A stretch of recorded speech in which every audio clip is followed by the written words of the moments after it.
वृन्दशमनमितं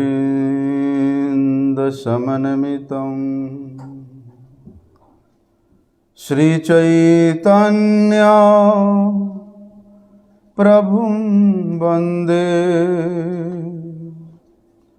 नित्यानन्दसहोदितं श्रीनन्दनन्दनं वन्दे राधिका चरणद्वयं गोपीजनसमायुक्तं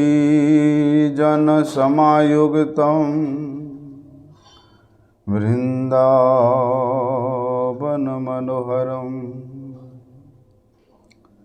गुरवे गौरचन्द्राय राधिकाय तदालये कृष्णाय कृष्णभक्ताय तद्भक्ताय नमो नमः। वाञ्छाकल्पतरुर्भ्यश्च कृपा सिन्धुभ्यैव च पतितानां पावनेभ्यो वैष्णवेभ्यो नमो नमः। पतित पावन परम करुणामय परम आराध्यतम श्री गुरुपाद पद्म नित्यलीला प्रविष्ट विष्णुपाद परमहंस परिव्राजकाचार्य अष्टोत्तर शत श्री श्रीमद् शिल भक्ति वल्लभ तीर्थ गोस्वामी गुरु महाराज जी के श्री अभय चरण कमल में अनंत कोटि साष्टांग दंडवत प्रणाम करते हुए उनकी अहेतु की कृपा प्रार्थना करता हूँ। परम आराध्यतम शिक्षा गुरुपाद पद्म नित्यलीला प्रविष्टम विष्णुपाद परमहंस शिल भक्ति विज्ञान भारती गोस्वामी महाराज के चरण कमल में अनंत कोटि साष्टांग दंडवत प्रणाम करते हुए उनकी अहेतु की कृपा प्रार्थना करता हूँ। कल श्री गीता जयंती के उपलक्ष्य में हम लोगों ने संपूर्ण श्रीमद् भगवद गीता के अष्टादश अध्याय से युक्त 700 श्लोक का पारायण किया, परंतु श्रीमद् भगवद गीता के वाणी के विषय में, श्रीमद् भगवद गीता के तात्पर्य के विषय में समय के अभाव के कारण हम लोग कल श्रवण नहीं कर पाए। इसलिए आज श्रीमद् भगवद गीता किस उद्देश्य से, किस को निमित्त बना करके, किस कारण से स्वयं परम अवतारी भगवान श्री कृष्ण चंद्र उपदेश देते हैं, उसके विषय में हम लोग आज श्रवण करेंगे। श्रीमद् भगवद गीता के संबंध में जानने के लिए सबसे पहले ये जानना परम आवश्यक है कि गीता क्या वस्तु है। श्रीमद् भगवद गीता के वक्ता कौन है, श्रोता कौन है, और वक्ता और श्रोता का परस्पर में क्या संबंध है, इसको भी जानना परम आवश्यक है। और सिर्फ गीतोपदेश का हेतु क्या है, कारण क्या है, वो भी जानना परम आवश्यक है। सबसे पहले तो गीता क्या वस्तु है, इस विषय पर हम लोग थोड़ा विचार करते हैं। गीता महात्म्य में हम लोग श्रवण करते हैं कि सर्वोपनिषदो गावो दुग्धा गोपाल नंदन पार्थो वत्स सुधीर भोक्ता दुग्धम गीतामृतम महत्।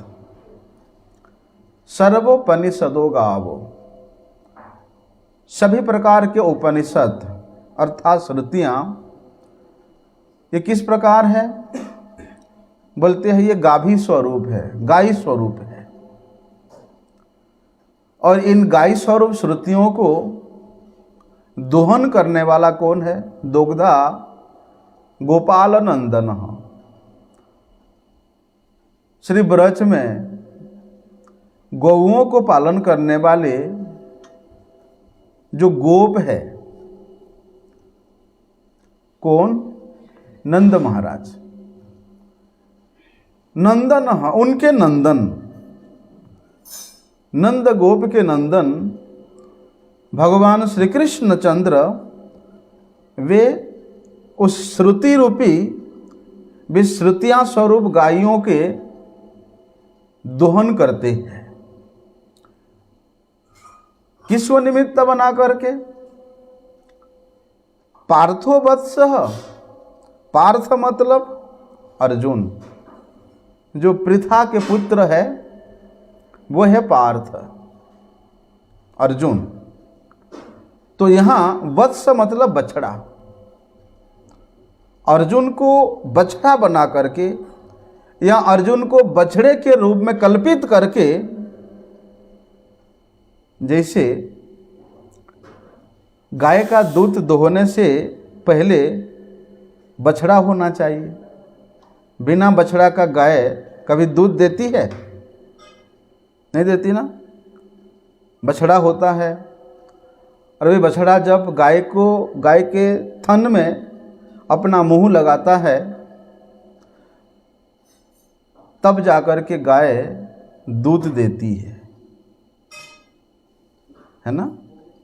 अर्थात बछड़े जिस प्रकार से गाय के दूध दुहे जाने का हेतु है, उपाय स्वरूप है, बोलते वैसे ही अर्जुन भी गीतोपदेश का, श्रीमद् भगवद गीता उपदेश का ये हेतु है, उपलक्ष्य है।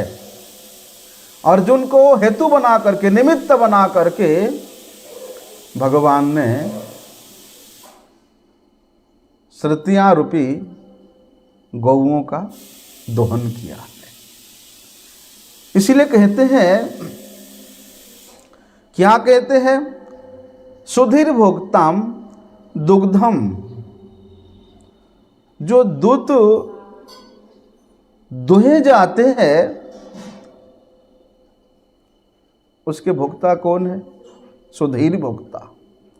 सुधी मतलब सज्जन वृंद ही उसके भोक्ता है, अर्थात उसको पान करने वाले हैं। और गीता रूप जो अमृत है वो कैसा है, विश्रुति रूप गाभियों का, गौओं का दूध है। जैसे गाय से दूध दोहने के बाद वो केवल बछड़े को पीने के लिए नहीं होता है, इसे गाय का दूध दो करके कोई बछड़े को पिला देता है, नहीं पिलाता ना, बछड़ा तो स्वयं पी लेता है?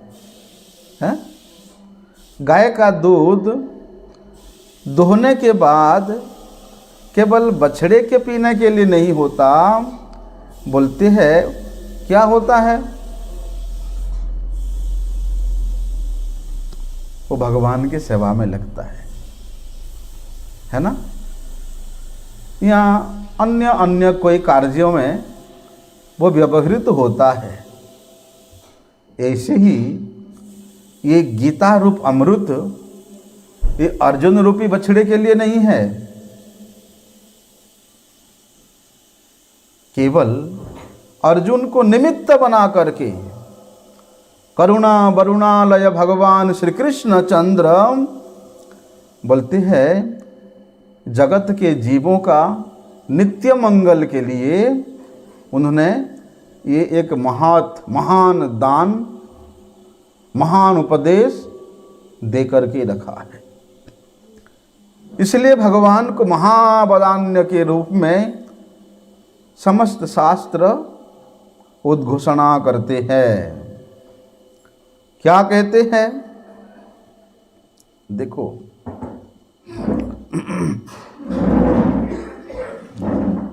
क्या अर्जुन हमारे जैसे कोई बद्ध जीव है? लेकिन अर्जुन के अभिनय से पता चलता है कि अर्जुन हमारे जैसे बद्ध जीव है। क्या वास्तव में अर्जुन बद्ध जीव है? नहीं। जिस प्रकार एक बद्ध जीव को मोह अपनी आकर्षण में ले लेती है, क्या उसी प्रकार अर्जुन को भी मोह हुआ था? अर्जुन को भी उस प्रकार माया व्यापित हुआ था? नहीं। अर्जुन ना तो हमारे जैसा बद्ध जीव है और ना ही अर्जुन को किसी प्रकार का कोई मोह होने की गुंजाइश है। अरे जो भगवान सर्व कारणों के भी परम कारण है, वे भगवान श्री कृष्ण जिनके सम्मुख में खड़े हैं, फिर भगवान के पीछे रहने वाले, भगवान के पीछे खड़ी रहने वाली माया उनके निकट कैसे आ सकता है? उनके पश्चात रहने वाली माया उनके सम्मुख कैसे जा सकती है? अपश्यत पुरुषम पर्णम मायाश्च तदपाश्रयम। देखो, जहां पर स्वयं भगवान श्री कृष्ण चंद्र का वास होता है, वहां पर माया का कोई अधिकार नहीं है। जैसे सूर्य उदय होने के उपरांत अंधकार का कल्पना नहीं की जा सकती है, उसी प्रकार जिस स्थान पर स्वयं भगवान अवस्थित है, अवस्थान है, वहां पर माया का कोई अधिकार नहीं है और उस स्थान माया के अधिकार से बाहर है। देखिए, श्रीमद् भगवद गीता के जो प्रारंभिक घटना है उसको अगर हम लोग थोड़ा सा विचार करें तो ये बात स्पष्ट हो जाएगा। क्या था दृश्य? महाभारत का प्रलयंकारी संग्राम होने जा रहा था। भाई भाई के लिए, भाई भाई के सामने एक दूसरे का खून पीने के लिए खड़ा था और उसी समय अर्जुन भगवान से क्या कहते हैं? शनयोर उभयोर मध्ये रथम स्थापय में अच्युत, कि हे भगवान, मेरा रथ दोनों सेनाओं के बीच में खड़ा कीजिए। यहाँ पर अर्जुन ने स्वयं अखिलेश्वर परात्पर परम करुणा वरुणालय भगवान को आज्ञा दे रहे हैं। आज्ञा देने का भाव यहाँ झलकता है कि मेरा रथ को आप दोनों सेनाओं के बीच में ले जाकर के खड़ा कीजिए। क्या भगवान अर्जुन के इस आज्ञा सूचक वाणी से नाराज हुए हैं? नाराज हुए, क्रोध किया। वरम भगवान बड़े अनंत पूर्वक अर्जुन के आज्ञा का पालन किया। क्या कहते हैं कि एव मुक्त हृषिकेशो गुडाकेशेन भारत शनयोरुभयोर मध्ये स्थापयित्वा रथोत्तमम्। भीष्मद्रोण प्रमुखतः सर्वेश्चां च महिक्षिताम् उवाच पार्थ पश्येतान् शममेतान् कुरुनिति। क्या बोला?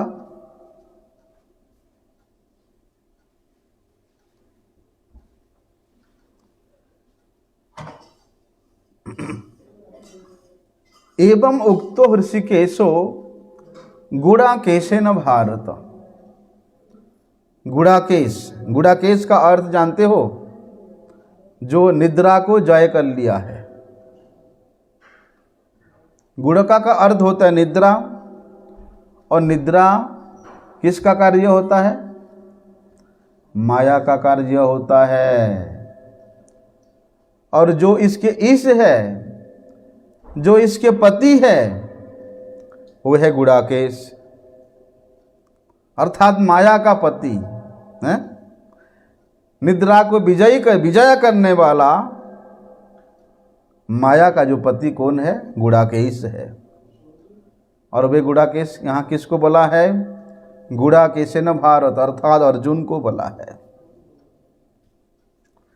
तो देखो, जब भगवान के नाम का सहारा लेने से, केवल भगवान के नाम का अवलंबन करने से जीव माया को पार कर जाता है, तब भगवान के नाम, रूप, गुण, लीला, धाम, परिकर जिसके स्मृति में सर्वदा बनी रहती है, जिनकी रोम रोम में भगवान के नाम उच्चारित होती है, जिनके प्रत्येक स्मृति पथ में भगवान अवस्थान करते हैं, जिनके प्रत्येक दृष्टि पथ में भगवान अवस्थान करते हैं, बोलते वे अर्जुन पर मोह हो सकता है, वे अर्जुन को माया ग्रास कर सकता है। तो देखो, अर्जुन उस माया से तो बाहर है। माया का काम क्या है? मोहित करना, मोह है। तो क्या अर्जुन को कभी किसी प्रकार का मोह हो सकता है? लेकिन जब एक बद्ध जीव को मोह होता है, वो क्या करता है? अपने इस शरीर में मैं और मेरा बुद्धि रखता है। शरीर संबंधी वस्तुओं में मैं और मेरा बुद्धि रखता है। अरे जो शरीर संबंधी वस्तु, जो प्रकृति के वस्तु है, जो एक दिन नष्ट हो जाएगा, उसमें मोह के कारण मैं और मेरा भाव रखते हुए इतना अभिमान करते हो। लेकिन अर्जुन ने भी बद्ध जीवों के जैसा अभिनय किया है।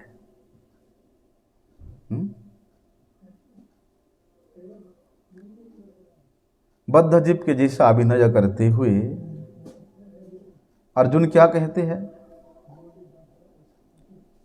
किम नो राज्ये न गोविंद किम भोगैर जीवितेन वा यशाम अर्थे कांक्षितम नो राज्यम भोगः सुखानि च त इमे अवस्थिता युद्धे प्राणम त्यक्त्वा धनानि च। देखो, ये जो अर्जुन की उक्ति है, ये उन लोगों के संबंध में बता रहा है जो देह को ही आत्मा समझते हैं, जो लोग देह को ही अपना सर्वस्व मानते हैं, ऐसी देह सर्वस्ववादियों के लिए क्या विचार है? बोलते ऐसे बद्ध जीवों के मापी भी लोगों का प्रतिनिधित्व करते हुए अर्जुन यहाँ केवल मात्र अभिनय कर रहे हैं। और क्या कहते हैं कि कुलक्षये प्रणश्यन्ति कुल धर्मः सनातनः धर्मे नष्टे कुलम कृष्णम अधर्मो अभिभवत्युत। अर्जुन के इस प्रकार के कहने का क्या विचार है? बोलते उन बद्ध जीवों का विचार तो यही है कि कुल धर्म जो होता है वो जीव का सनातन धर्म है। किसका विचार है? बद्ध जीवों का। तो उन बद्ध जीवों का यहां प्रतिनिधित्व कौन कर रहे हैं? अर्जुन कर रहे हैं। लेकिन देखो, यदि अर्जुन बद्ध जीवों के मापी अभिनय नहीं करते तो भगवान का ये गीता का उपदेश वर्णन करने का उपाय,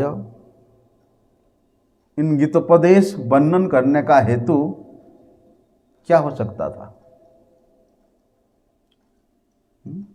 क्या हो सकता था? तो भगवान ने बद्ध जीवों के द्वारा कभी भी दिखाई नहीं पड़ते हैं। बद्ध जीव कभी भी भगवान को नहीं देख सकता है, लेकिन भगवान के मुख से निकली हुई इन वाणियों को सुनने का सौभाग्य कैसे प्राप्त कर सकता है?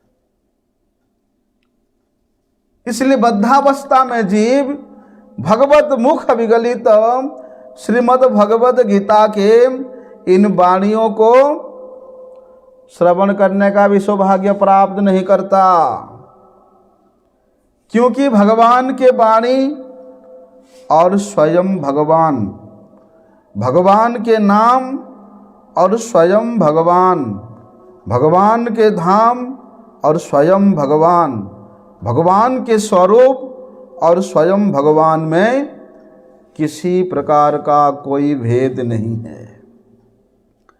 जब बद्धावस्था में जीव भगवान का दर्शन करने में समर्थ नहीं हो पाता तो भगवान के इस दिव्य उपदेश को, जो कि उनके मुख से निकली हुई है, उसको श्रवण करने का सौभाग्य कैसे प्राप्त कर सकता है?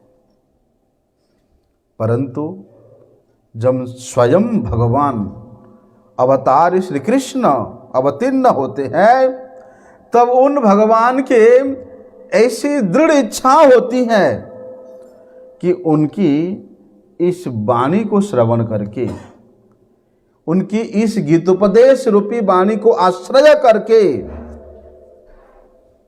जीव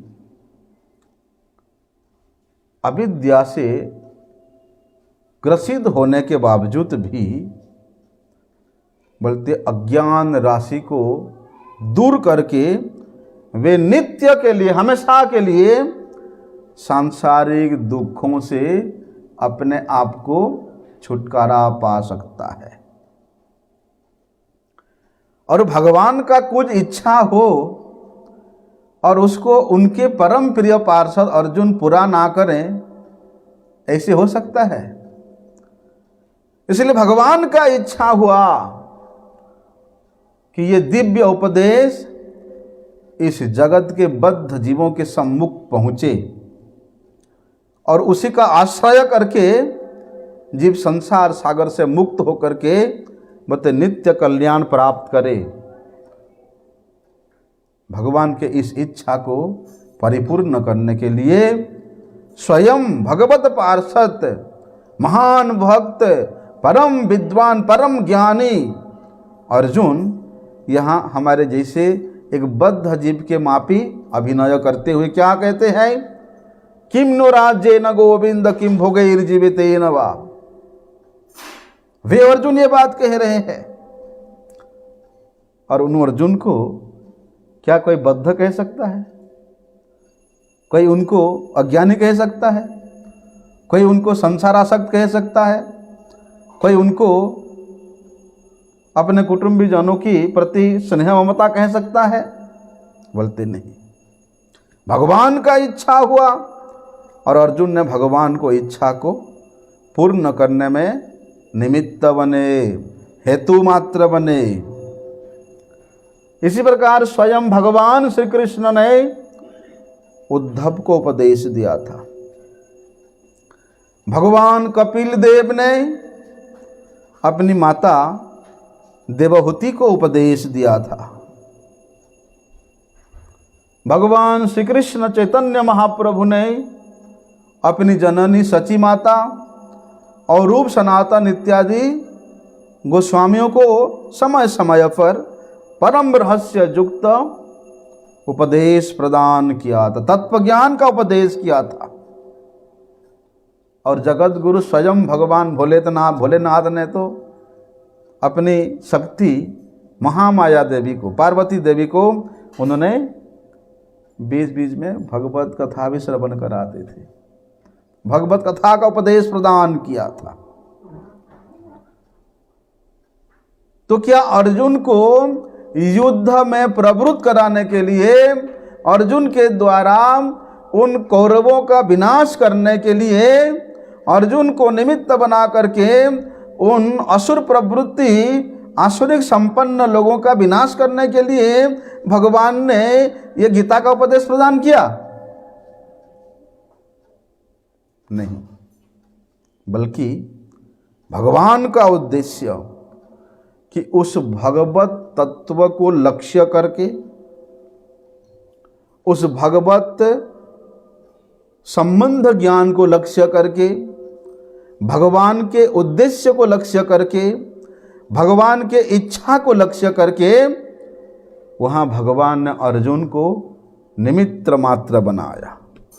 निमित्त मात्र भवसव्य साचिन, और कर्म, ज्ञान, योग, भक्ति, इन सब उपायों को एक एक अध्याय में भगवान ने वर्णन किया।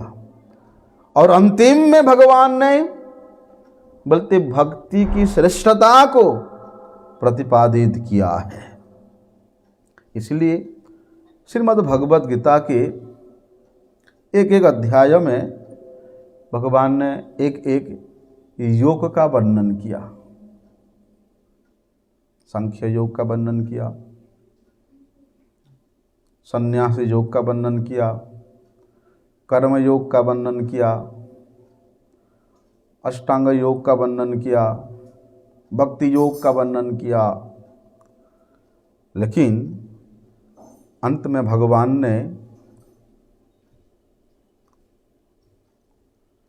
भगवान ने मोक्ष योग का उपदेश किया है। क्यों?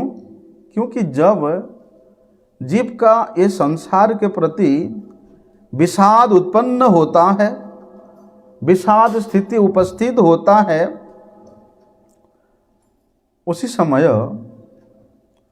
यदि कोई व्यक्ति भगवान के कृपा से उपयुक्त भगवत तत्ववेत्ता साधु का संग प्राप्त करने का सौभाग्य प्राप्त करता है, उपयुक्त शास्त्रोक्त ब्रह्मनिष्ठता युक्त कोई साधु का चरण आश्रय करने का सौभाग्य प्राप्त करता है, तो उस सौभाग्य स्वरूप उसको संसार का स्वरूप, जीव का स्वरूप और भगवान के स्वरूप का ज्ञान लाभ होता है। और ये तीनों के माध्यम से भगवत प्राप्ति करने का, भगवत प्रीति प्राप्त करने का जो एकमात्र उपाय है, वो भगवत भक्ति का अवलंबन करता है। तब जाकर के सुदृढ़ भक्ति युक्त होकर के भगवत चरणों में प्रेम प्राप्त करता है। उससे पहले वे संसार से, संसार के दुख से, संसार के चेतना से, संसार के अविद्या से, माया के ग्रास से मुक्ति लाभ करके परम शांति लाभ करता है। वास्तव में यही श्रीमद् भगवद गीता का परम निष्कर्ष है। लेकिन देखो, बहुत से लोग श्रीमद् भगवद गीता का पाठ करते हैं,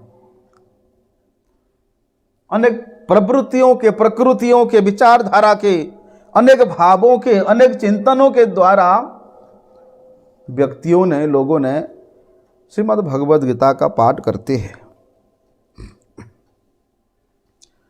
क्या सभी की धारणा एक होती है? सभी का धारणा अलग अलग होती है, अलग अलग प्रकार, भिन्न भिन्न प्रकार के होती है। कोई तो विशेष, अधिकांश गीता पाठक अपनी धारणा के अनुसार कर्म को ही गीता का चरम उद्देश्य के रूप में मानते हैं। उनमें से कुछ ज्ञानी ज्ञान को, कोई अष्टांग योग को, और जो उन ज्ञानियों में से भी जो सर्वश्रेष्ठ ज्ञानी है और बड़े भाग्यशाली व्यक्ति है, वही केवल श्रीमद् भगवद गीता को भक्ति का चरम प्रतिपाद्य सिद्धांत के रूप में स्वीकार करता है, निर्णय करता है।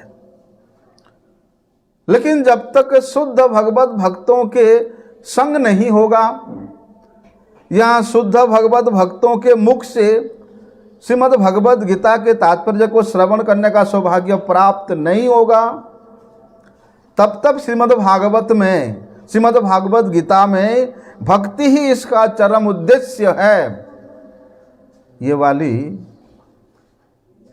वाली सिद्धांत विचार करने में उसको कभी भी संभव नहीं होता है। इसलिए केवल मात्र सत्संग के द्वारा ही, केवल साधु मुख के द्वारा ही, केवल सद्गुरु के मुख के द्वारा ही यदि श्रीमद् भगवद गीता के आद्यपांत हम लोग आलोचना करते हैं, तो गीता की जो वास्तविक अर्थ है वो हम लोग समझ सकते हैं, वो हमारे हृदयंगम हो सकता है। जैसे वेदांत के प्रथम सूत्र में जिस ब्रह्म जिज्ञासा के बारे में प्रसंग आता है, वैसी जिज्ञासा कौन कर सकता है? पढ़ देने से हो जाएगा ब्रह्म जिज्ञासा के विषय में, लेकिन ब्रह्म जिज्ञासा करने वाला व्यक्ति का भी उस प्रकार का योग्यता होना चाहिए। कैसा योग्यता?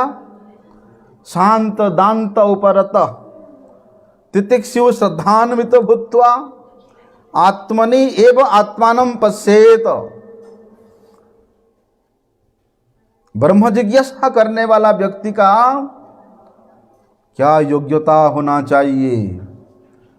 वे शांत होना चाहिए, दांत होना चाहिए, उपरत होना चाहिए, तितिक्षु होना चाहिए, श्रद्धायुक्त होना चाहिए। तब जाकर के आत्मा में आत्मा का दर्शन संभव हो सकता है। केवल विद्वान होने से, केवल पंडित होने से अभिमान मात्र होता है।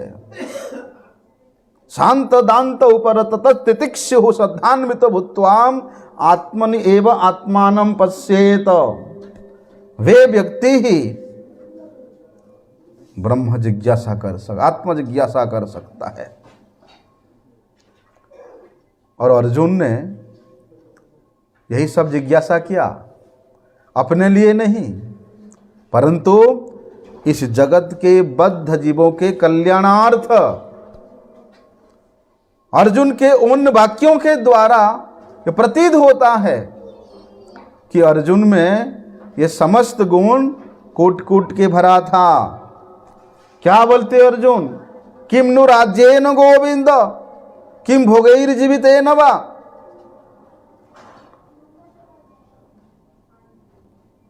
कि उनको राज्य नहीं चाहिए था, उनको इस त्रिभुवन की आधिपत्य नहीं चाहिए था, उनको स्वर्ग राज्य की आधिपत्य नहीं चाहिए था। बोलते हैं प्रभु ये सब लेके मैं क्या करूंगा। अर्थात ये श्लोक के द्वारा अर्जुन का सम और दम गुण यहां प्रतिभात हो रहा है। और क्या कहते हैं, अपि त्रैलोक्य राज्यस्य हेतु किम नु महि कृते। इस लोक के द्वारा ना इस लोक में ना परलोक में किसी भी प्रकार के भोग विषयों के प्रति उनका आसक्ति दर्शन नहीं होता है। अर्थात सभी प्रकार के भोग वस्तु से वो उपरत है, वैराग्य युक्त है।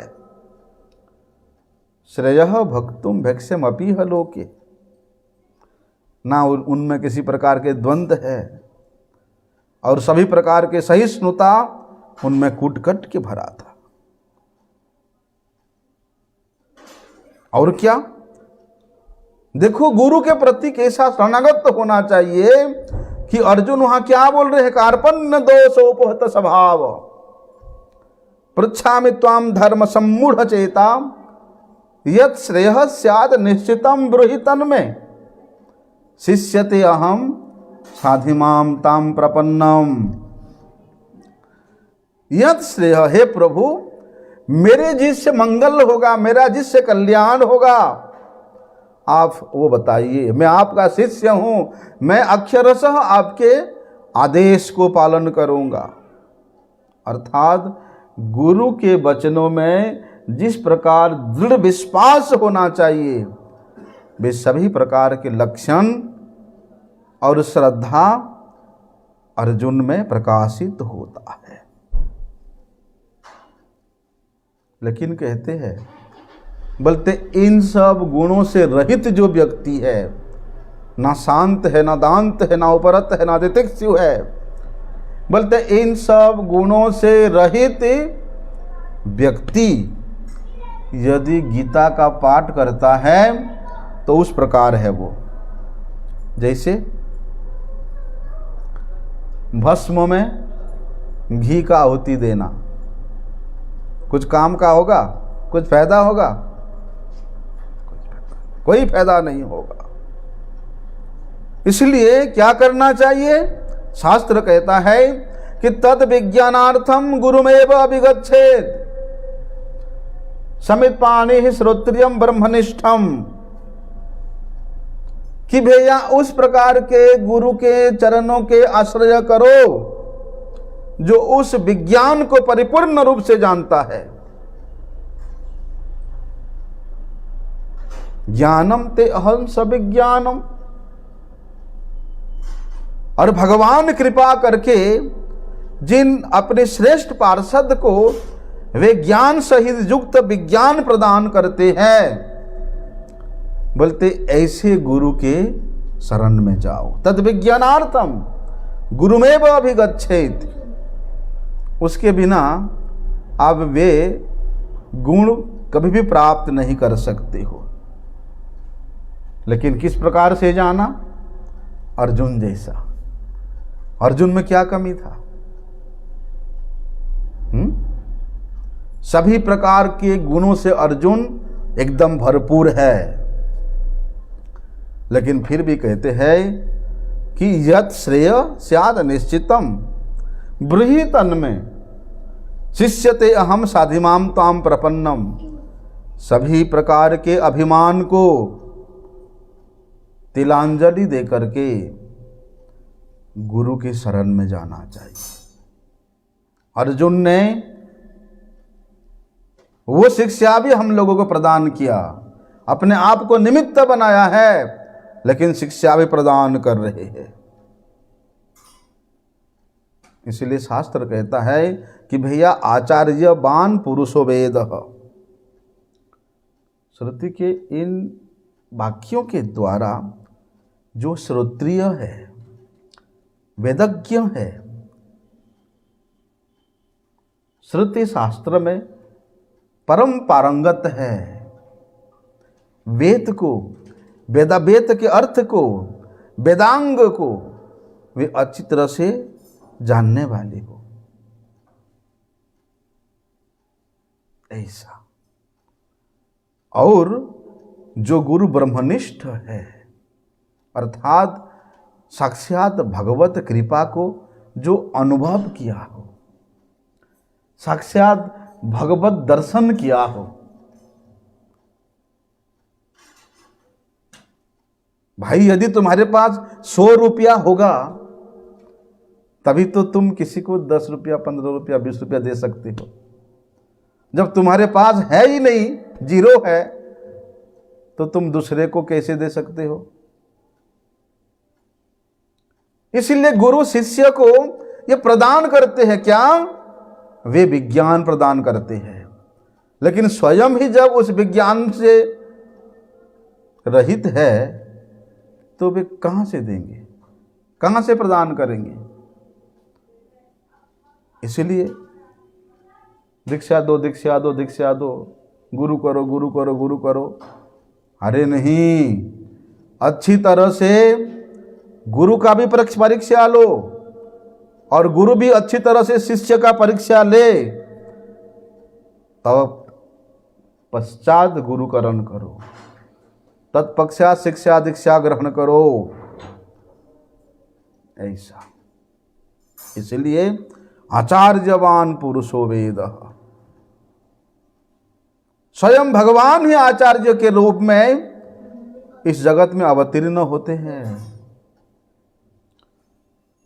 और भगवान का जो अनंत गुण है, भगवान का जो असमोर्ध गुण है, कम से कम उन गुणों में से थोड़े थोड़े तो, अनुमात्र तो उस जीव में प्रतिभात होना चाहिए, दिखाई देना चाहिए, जो गुरु रूप में अपने आप को इस जगत में प्रचार कर रहे हैं। इसीलिए भैया क्या करना, तब जाकर के ऐसे गुरु के चरणों के निकट में शरणागत होने के बावजूद ही हम लोगों को भगवान का जो तत्व ज्ञान है वो प्राप्त होता है। गीता में भी स्वयं भगवान इस बात को कहते हैं कि तद्विद्धि प्रणिपातेन परिप्रश्नेन सेवया उपदीक्षन्ति ते ज्ञानम ज्ञानिनम तत्वदर्शिनः। क्या बोलते हैं? बोलते यदि भैया वे तत्व ज्ञान को तुम्हारा प्राप्त करने का इच्छा है तो क्या करना, जो तत्ववेद तत्व को जानने वाला गुरु के निकट गमन करना है। और क्या करना, प्रणिपातेन परिप्रश्नेन सेवया, उनके निकट जा करके उनके चरणों में अपने आप को समर्पित कर देना और सेवा भाव के द्वारा, स्वच्छ भाव के द्वारा उनको संतुष्ट करके उनसे इस तत्व के विषय में परिप्रश्नेन, प्रश्न करना। इसलिए तत्व के विषय में प्रश्न करने का भी योग्यता होना चाहिए। वास्तव में वे व्यक्ति के सौभाग्य में ऐसा सुयोग आता है कि वे उन सद्गुरु के मुख से तत्व ज्ञान प्राप्त करता है। इसलिए अर्जुन भगवान के परम भक्त है, लेकिन श्रीमद् भगवद गीता के प्रथम अध्याय में उन्होंने जिन विचारों को व्यक्त किया है, कैसा विचार है? ये तो एक बद्ध जीव का विचार है, प्रथम अध्याय में एक बद्ध जीव के मापी वहां अर्जुन ने केवल अभिनय मात्र किया है। क्या है प्रथम अध्याय का सारांश? कि हम लोग संसार के जितने भी वस्तु है, व्यक्ति है, उन सब को सार समझते हैं, उनको ही अपना सर्वस्व मान लेते हैं और अपने जो आत्मीय स्वजन है बोलते उन आत्मीय स्वजनों को खुश करना, उनका पालन पोषण करना, उनका सेवा करना, इसी को ही हम लोग अपना परम धर्म मान लेते हैं। अरे भैया, मैं गृही हूँ, पत्नी है, मेरे पुत्र हैं, कन्या है, पोते है, पोती है, बोलते उन सब का भरण पोषण करना, उनका सेवा करना, यही तो मेरा धर्म है। बोलते बद्ध जीव इसी को ही अपना परम धर्म, परम कर्तव्य, परम लक्ष्य मान लेता है। ऐसे कि संसार के व्यक्तियों का सेवा करने को ही अपना सनातन धर्म मान लेता है। क्या सोचते हैं वे लोग? यदि हम लोग अपने परिवार का, संसार का ये धर्म को यदि हम लोग त्याग दें, अर्थात कि संसार धर्म का त्याग करने से क्या होगा, वो जो सनातन कुल धर्म है वो नाश हो जाएगा। अर्थात वे कुल धर्म को ही वे बद्ध जीव, वे संसारी जीव, वे अविद्याग्रस्त जीव सनातन मान लेता है। और ऐसी अवस्था में क्या सोचता है कि यदि मैं अपने कुल धर्म का पालन ना करूं तो फिर वहाँ वर्ण संकर जायते, वर्ण संकर जात होगा, और फिर पितृजनों को पिंड देना, तर्पण करना, ये सब कार्य लोभ हो जाएगा। परंतु ये जो कुल धर्म है, क्या ये नित्य है? नित्य है ये? नहीं, बोलते ये अनित्य है, ये तात्कालिक मात्र है। इसलिए श्रीमद् भागवतम में इस बात की पुष्टि हुई है। देवर्षि भृताप्त नृणाम पितॄणाम न किंकरोम नायम ऋणिम च राजन सर्वात्मना यह शरणम शरण्यम गतो मुकुंदम परिहृत्य कर्तम। क्या बोलते हैं? यदि कोई व्यक्ति अपनी सभी प्रकार के अभिमान को परित्याग करके परिपूर्ण रूप से, सर्वतो रूप से उन शरणागत वत्सल भगवान मुकुंद के चरणों की शरण में आ जाता है, फिर वो देवताओं के ऋण से, ऋषियों के ऋण से, पितरों के ऋण से, प्राणियों के ऋण से, कुटुंबियों के ऋण से, अतिथियों के ऋण से वे उऋण हो जाता है, वंचित। लेकिन देखो किसके अधीन? वो किसी के अधीन नहीं रहता, वो किसी का सेवक नहीं रहता, वो किसी का ऋणी नहीं रहता, जो केवल मात्र गतो मुकुंदम परिहृत्य कर्तम, भगवान मुकुंद के चरणों की शरण में आ जाता है। देखो, लेकिन शरण आया हूं बोल करके यदि कोई व्यक्ति कपटता करता है, मैं तो भगवान के शरण में हूं, मैं तो भगवान के सेवा में नियोजित हूं, ऐसा विचार करके यदि कोई व्यक्ति कपट का आचरण करता है और उधर भी सेवा नहीं किया, इधर भी सेवा नहीं किया, हैं, तब आपनो माथा खाइनो, एकुले ओकुले मोई दिनु तिलांजलि। दोनों कुल को यदि वे व्यक्ति त्याग दिया, फिर किधर जाएगा भैया? क्या बोलते हैं, ना घाट का रहा ना घर का रहा, उससे पहले क्या है? हैं? धोबी का कुत्ता, ना घाट का ना घर का। इसलिए गतो मुकुंदम परिहृत्य कर्तम। यदि कर्तव्य कर्म को तुम परित्याग कर रहे हो संसार के, तो परिपूर्ण रूप से भगवान मुकुंद के चरणों की शरण में आ जाओ। देखो हम लोग जन्म लेने के बाद अनेक प्रकार के कर्म करते हैं और उन कर्मों में अनेक प्रकार के पाप कर्म भी होता है। हाँ? जैसे हम लोग सांस ले रहे हैं, सांस लेने से कितना जीव का मृत्यु हो रहा है पता है? हाँ? जैसे कहीं पर हम लोग चल फिर रहे हैं, हमारे पैरों के दब के कितने कीड़े मकोड़े मर रहे हैं। हाँ? हो रहा कि नहीं हो रहा है?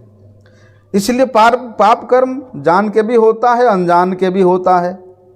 लेकिन मनु संहिता में एक श्लोक आता है, जो गृही व्यक्ति है, जो गृहस्थ व्यक्ति है, उन लोगों के द्वारा 5 प्रकार के पाप कर्म होता है। 5 प्रकार के पापों का उल्लेख वहाँ वर्णन है। पंचसूनाग्रस्तस्य चुल्ली पेषण पेयुष्कर करंडनी चोदकुंभस्य बध्यते यास्तु वाहयन। क्या क्या बताया जो 5 प्रकार के पाप कहाँ कहाँ होता है। जैसे हम लोग संसार में किसी घर में रहते हैं तो हमारे रोज के व्यवहार में आने वाले कुछ वस्तु ऐसा है। आजकल तो भैया ग्राइंडर हो गया, पहले सब लोग सील लोढ़ा में मसाला बांटते थे, सब कुछ सील लोढ़ा में होता था। सील लोढ़ा एक। दूसरा है चुल्ली, चूल्हा जलाते थे ना पहले लकड़ी में। जब हम लोग सील लोढ़ा में कुछ पीसते हैं तब उसमें कितने जीव पीस जाते हैं, और एक पाप का माध्यम बन गया। चूल्हे में हम लोग आग जलाते हैं, वो सूखी लकड़ी में कितने कीड़े मकोड़े होते हैं, यहाँ कुछ कुछ जीव जंतु उसमें जल जाते हैं। जल के घड़ा भर के ले आते हैं, उसमें कितना कुछ होता है। ढेंकी जानता है? ढेंकी पहले ज़माने में होता था। ढेंकी ऐसे लंबा सा इतना मोटा लकड़ी होता, इधर से माता लोग ऐसे पैर में दबाएंगे तो ऊपर उठ के वो उधर जाकर के ऐसे ऐसे करेगा। देखा है आपने? हाँ, कुटने वाला होता है ढेंकी। नहीं तो आजकल तो उखल मुसलवी आ गया हो बोलते हैं। और एक झाड़ू। ये जो 5 वस्तु है, इन 5 वस्तुओं के द्वारा एक गृही व्यक्ति का, गृहस्थ के घर में हिंसा होता ही होता है।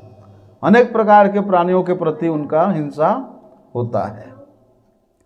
तो भैया ये रोज के व्यवहार में आने वाले वस्तुओं के द्वारा जो हिंसा होता है, जो पाप कर्म होता है, उसी पाप से मुक्त होने के लिए 5 प्रकार के यज्ञ का व्यवस्था शास्त्र में वर्णन किया है, जिसको पंचयज्ञ कहते हैं। पंचसूना अर्थात सुना मतलब पाप। पंचसूना की निवृत्ति के लिए पंचयज्ञ का वर्णन शास्त्र में है। क्या है वो? देव यज्ञ, ऋषि यज्ञ, पितृयज्ञ, नृयज्ञ और भूत यज्ञ। मनुष्य, नृ मतलब मनुष्य, मनुष्यों के संतुष्टि के लिए यज्ञ करना पड़ता है। कैसे? और बोलते हैं एक गृहस्थ व्यक्ति के लिए ये 5 प्रकार के यज्ञ करने का आवश्यक है। प्राणी। और बोलते यदि गृहस्थ व्यक्ति ये 5 प्रकार के यज्ञ का याजन नहीं करता है तो उसको कभी भी स्वर्ग की प्राप्ति नहीं होती है। इसलिए श्रीमद् भागवतम में इस बात को स्पष्ट रूप से बता दिया कि जो व्यक्ति शरीर के द्वारा, मन के द्वारा, वाणी के द्वारा भगवान श्री हरि के शरण में आ जाते हैं, उनके लिए ये 5 प्रकार के यज्ञ करने की कोई आवश्यकता नहीं रहती है। उनके सभी ऋण इसी से चुक जाता है। इसलिए श्रीमद् भगवद गीता के अंतिम श्लोक में भगवान श्री कृष्ण ने बड़े ही सरल रूप से, सरस रूप से, प्रांजल रूप से, सुदृढ़ शब्दों के द्वारा बड़े स्पष्ट करते हुए क्या कहा? सर्वधर्मान परित्यज्य माम एकम शरणं व्रज अहम त्वाम सर्व पापेभ्यो मोक्षयिष्यामि मा शुचः। कि भगवान के चरणों की शरण में आ जाने से अन्य अन्य जितने भी कर्तव्य कर्म है उसको करने की कोई आवश्यकता नहीं है। यदि व्यक्ति अपना कर्तव्य कर्म नहीं करता तो उसको पाप की भागी होना पड़ता है, लेकिन बेकर्तव्य कर्म नहीं करने से पाप होता है, बल्कि उन सब कर्तव्य कर्मों को परित्याग करके केवल भगवान के शरण में आ जाने से सारे पाप नष्ट हो जाता है। अहम त्वाम सर्व पापेभ्यो मोक्षयिष्यामि। चिंता क्यों करता है कि मैं ये नहीं किया भगवान कैसे चलेगा, मैं वो नहीं किया भगवान मुझे तो पाप लगेगा। अरे छोड़ो वो सब, केवल मेरे शरण में आ जाओ। लोग सोचेंगे अरे देखो भगवान कितना स्वार्थी है, हैं? उसका घर है, परिवार है, बंधु बांधव है, अपने संसार में कुछ उसका कर्तव्य है। भगवान बोलता है कि सब छोड़ करके मेरे सेवा में लग जाओ, हैं? जो विषयी व्यक्ति है इस प्रकार सोचेगा, लेकिन भगवान उस जीव का परम कल्याण किस में होगा, परम मंगल किस में होगा, परम श्रेय किस में होगा, भगवान उसी में उसको लगाना चाहते हैं कि भैया तुम्हारा कल्याण उसमें नहीं इसमें होगा। इसलिए उन करुणामय भगवान की कृपा से यदि हम लोग उन कर्मों को ना भी करें तो भी किसी प्रकार का कोई पाप नहीं होगा, वरन उन पापों से उसको मुक्ति मिल जाएगी। तो भगवान वहाँ पर ऐसी आश्वासपूर्ण वाणी, ऐसे अभयप्रद वाणी बड़े ही उत्कृष्ट शब्दों के द्वारा भगवान वर्णन कर रहे हैं। फिर भी क्या करें, जीव की दुर्दशा ऐसा है कि स्वयं भगवान इतने सरल रूप से, स्पष्ट रूप से, प्रांजल रूप से, स्पष्ट रूप से बोलने पर भी भगवत वाणी में हम लोगों का विश्वास नहीं हो रहा है। तो जब स्वयं अर्जुन ने ऐसे भगवत वाणी के ऊपर विश्वास नहीं करने वाले जो बद्ध जीव है उनके जैसा आचरण करके, देखो उनके जैसा आचरण करके, अर्थात कितना निज स्तर तक आचरण करके, किस लिए कि भगवान का इच्छा है और इसी से जगत का कल्याण होगा। शिक्षा दिया गीता के रूप में। क्या कहते हैं भगवान कि इतना तुम चिंता क्यों करते हो, इतना तुम कातर क्यों हो रहे हो, तुम्हारे चिंता का, तुम्हारे अशांति का, तुम्हारे कातरता का मूल कारण क्या है? बोलते यही तुम्हारा हृदय दुर्बलता है, तुम उसको परित्याग कर दो, उसको त्याग दो। इसलिए जब तक जीव हिंसा से शून्य नहीं होगा, जब तक दयालु चित्त नहीं होगा, तब तक उसके हृदय में तत्व जिज्ञासा करने का कभी भी भाव उत्पन्न हो ही नहीं सकता है। ये प्रथम अध्याय का दूसरा तात्पर्य है। क्या कि हिंसा शून्य होना है और दूसरे जीवों के प्रति दयालु चित्त होना है। ऐसा तब जाकर के उस व्यक्ति के हृदय में तत्व जिज्ञासा करने का सौभाग्य प्राप्त होता है। देखो, भगवान ने अर्जुन को उस प्रकार अवस्था में देखा, उस प्रकार अवस्था में अभिनय कराया। कैसा? कि वे विषादग्रस्त है, हृदय दुर्बल्य भाव से युक्त है, और इस प्रकार दिखाया भी वहां पर कि अर्जुन के ऐसे विषादग्रस्त भाव को दूर करने के लिए, उनके हृदय दुर्बल्यता भाव को दूर करने के लिए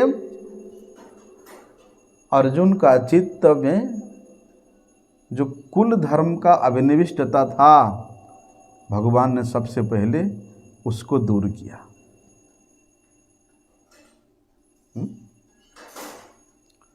क्या कहते हैं कि तुम क्षत्रिय हो, और क्षत्रिय का धर्म क्या है? युद्ध करना। लेकिन अर्जुन तुम कहते हो कि मातरः पितरः पुत्रा गुरुन् हत्वा ही महानुभावान, कि मैं उन मातर पितर गुरुन इन सब को हत्या करके मैं इस साम्राज्य लक्ष्मी का भोग करूंगा? नहीं प्रभु। लेकिन भगवान कहते हैं अरे तुम क्षत्रिय हो और तुम अपने क्षत्रिय कुलोचित धर्म को त्याग करके क्या कहते हो? जब भिक्षुम भकियम लोके, कि मैं भिक्षावृत्ति का अवलंबन करूंगा। क्या ये तुम्हारे लिए ठीक है? क्या होगा यदि तुम इस प्रकार से करोगे? तो स्वाभाविक रूप से तुम्हारा क्षत्रिय धर्म का वहां हानि होगी। तब भगवान ने अर्जुन को और अधिक वितर्क करने में असमर्थ जब हुए, तब अर्जुन भगवान के चरणों की शरण में आकर के क्या कहते हैं? कार्पण्य दोषो उपहत स्वभाव पृच्छामि त्वाम धर्म सम्मूढ़ चेता यच्छ्रेयः स्यात् निश्चितं ब्रूहि तन्मे शिष्यस्ते अहम साधिमाम ताम प्रपन्नम। देखो, इस संसार में सबसे बड़ा कृपण कौन है?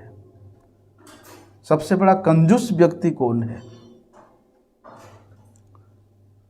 उपनिषद में इसका अर्थ बताया है कि एतद अक्षरम गार्गी अविदित्वाद तस्मात् लोकान प्रेति सकृपण, कि उस जो व्यक्ति उस अक्षर ब्रह्म को अर्थात उस भगवत नाम को, भगवान को नहीं जान करके संसार से चला जाता है, मर जाता है, बोलते वे व्यक्ति सबसे बड़ा क्या है? कृपण है, कंजूस है।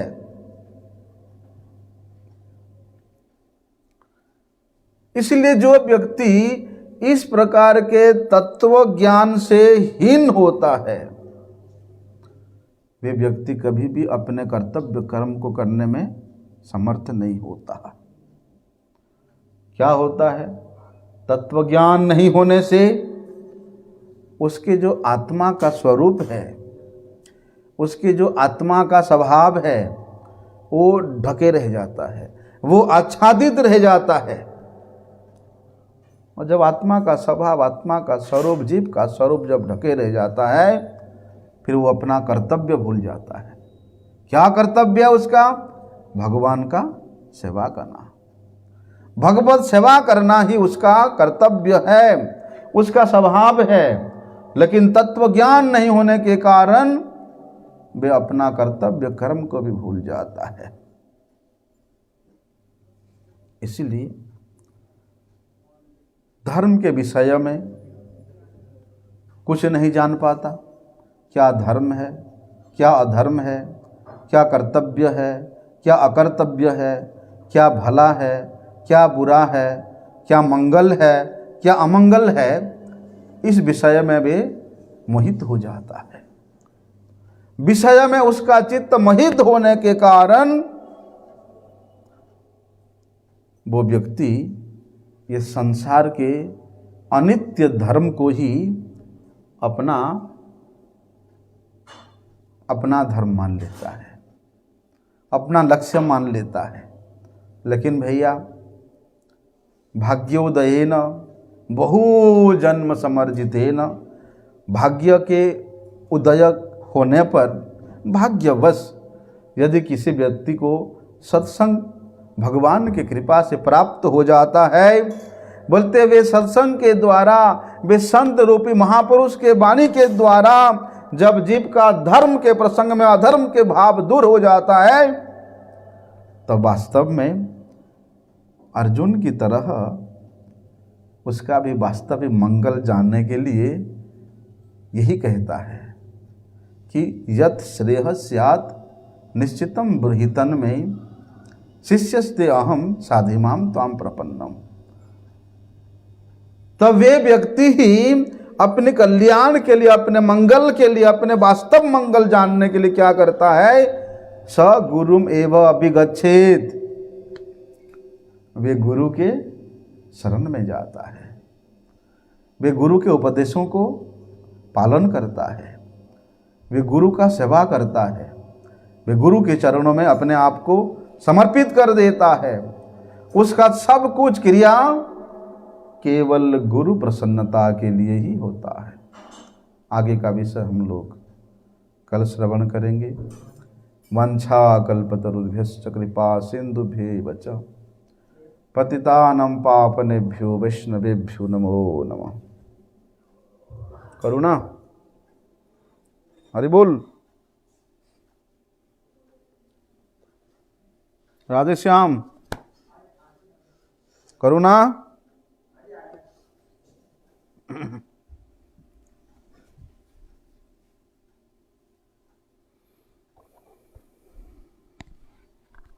अच्छा लगता बुलाना इसे।